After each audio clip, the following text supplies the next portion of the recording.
pessoal, bem-vindos ao quadro 5 Curiosidades. E hoje vamos falar da aparência dos personagens, mas não da aparência atual que, digamos de passagem, é linda de morrer. Não, hoje vamos falar de como os nossos rapazes eram na época da beta. Logo, hoje temos 5 curiosidades sobre os designs betas de Twisted Wonderland. Curiosidade número 1.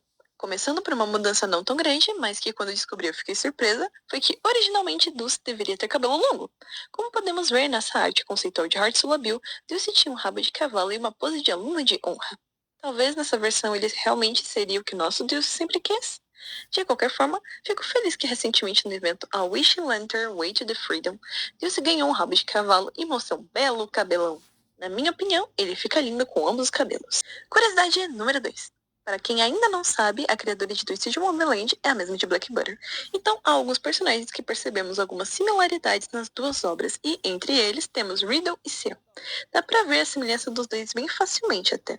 Mas no início do projeto, Riddle era parecido com outro personagem de Black Butter, a Lois Trance. Como podemos ver na arte conceitual de Heartsulla Bill, Riddle tem o cabelo arrumado de outra forma, sua roupa é mais vermelha e despojada e sua pose mostra uma certa arrogância e senso de superioridade, fazendo lembrar muito mais a Lois do que Ciel. Gente, se no livro Riddle já nos esculhambou, imagine se Riddle beta. Curiosidade número 3. Enquanto alguns personagens não mudaram quase nada, como Ace, que sempre foi esse ruivo cheio de poses e carisma, outros mudaram até de raça, como Jack, que era humano.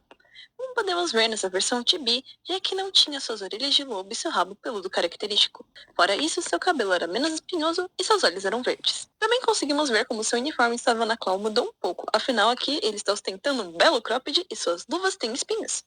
Mas sua atitude e pose seguem similares como o nosso Jack, então pelo jeito sua personalidade seguiria igual. De qualquer forma, agora sabemos como seria um Jack humano. Curiosidade número 4. Vou mostrar agora a foto do pessoal de Pomefiore em sua versão beta e eu gostaria que vocês tentassem adivinhar quem é o Apple na imagem. Sim, essa pessoa usando o vestido e toda fofa é o Beta Apple. Ele parece bem confortável usando o vestido e estando fofo, o que é completo oposto do nosso Apple. Eu me pergunto que tipo de personalidade teria nessa versão e como seria sua história nela. Afinal, de conhece o Apple. Ele sempre tenta mostrar que ele é mais do que esse rostinho bonito, ele não quer ser fofo e tudo mais, e esse carinha não é nada igual ao nosso Apple. Curiosidade número 5. Um outro design beta que me surpreendeu foi o Maleus, porque ele era literalmente outro cara. Como podem ver por essa imagem conceitual das R, SR e SSR, Gata Maleus tinha um estilo mais VK, seus olhos eram vermelhos e seu cabelo havia um subtom roxo, e ele escondia seus chifres também. A outra imagem com todos os dias Sônia, onde ele tem os chifres nesse design. Talvez Yana estivesse experimentando se ele teria ou não chifres em sua aparência normal. Pelas poses desse Maleus, dá pra ver que sua personalidade seria bem diferente do nosso Maleus. Mas eu não acharia ruim se por acaso esse visual do Maleus voltasse como uma carta de um evento musical. Afinal, ele tinha ficado lindão. E essas foram as 5 curiosidades. E aí, gostou do vídeo? Teve algum desses visuais que gostou? Ou você gostaria de ver os outros também? Me conte nos comentários. E veja também o nosso meme da semana passada que tá muito bom. Até a próxima terça!